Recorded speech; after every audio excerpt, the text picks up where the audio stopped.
नमस्कार, आप देख रहे हैं गोरखपुरिया न्यूज चैनल और मैं हूं आपके साथ वैशाली। आइए रुक करते हैं आज की खास खबर पर।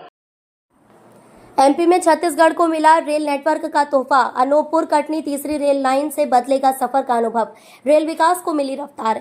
मध्य प्रदेश और छत्तीसगढ़ के लिए रेल सेवा के क्षेत्र में एक बड़ी खुशखबरी सामने आई है। दक्षिण पूर्व मध्य रेलवे द्वारा अनूपपुर से कटनी तक तीसरी रेल लाइन बिछाने का काम अब पूरी तरह से संपन्न हो चुका है।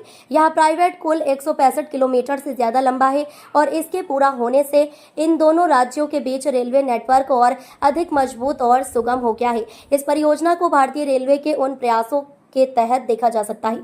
यात्री सेवाओं में होगा बड़ा सुधार। तीसरी रेल लाइन के निर्माण से इस रूट पर ट्रेनों की गति और संख्या दोनों में वृद्धि संभव हो सकेगी। अब तक इस सेक्शन में केवल 2 लाइनें होने की वजह से कई बार ट्रेनों को रोका जाता था, जिससे यात्रियों को विलंब का सामना करना पड़ता था, लेकिन अब तीसरी लाइन की उपलब्धता से ट्रेनों का संचालन निर्बाध होगा।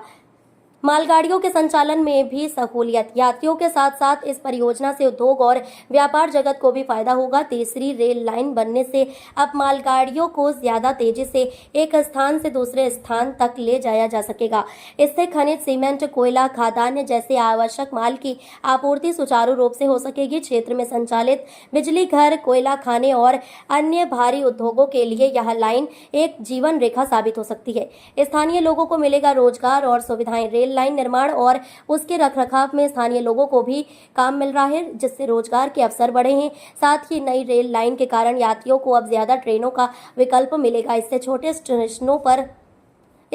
स्टेशनों पर रुकने वाली ट्रेनों की संख्या भी बढ़ सकती है और गांव देहात से जुड़े लोगों को यात्रा में सुविधा मिल सकती है। पर्यटन को मिलेगा बढ़ावा। अनूपपुर और कटनी जैसे क्षेत्र न केवल औद्योगिक दृष्टि से महत्वपूर्ण है, बल्कि पर्यटन की दृष्टि से भी खास हैं। अमरकंटक जैसे धार्मिक व प्राकृतिक स्थल और बांधवगढ़ जैसे नेशनल पार्क इस रेल सेक्शन से करीब हैं। तीसरी रेल लाइन बनने से अब पर्यटक और श्रद्धालु आसानी से इन स्थलों तक पहुंच सकेंगे, जिससे पर्यटन क्षेत्र को बढ़ावा मिलेगा और स्थानीय अर्थव्यवस्था को भी बल मिलेगा। भविष्य की योजनाओं का आधार यह तीसरी रेल लाइन आने वाले समय में इस रूट को पूरी तरह डबल+1 ट्रैक सिस्टम में बदलने की ओर पहला कदम है। इससे भविष्य में हाई स्पीड ट्रेनों और एक्सप्रेस मालगाड़ियों के संचालन की राह भी खुलती है। इसके साथ ही भारतीय रेलवे की मेक इन इंडिया और गति शक्ति जैसी योजनाओं को जमीन पर उतारने में यह प्रोजेक्ट एक अहम भूमिका निभाता है।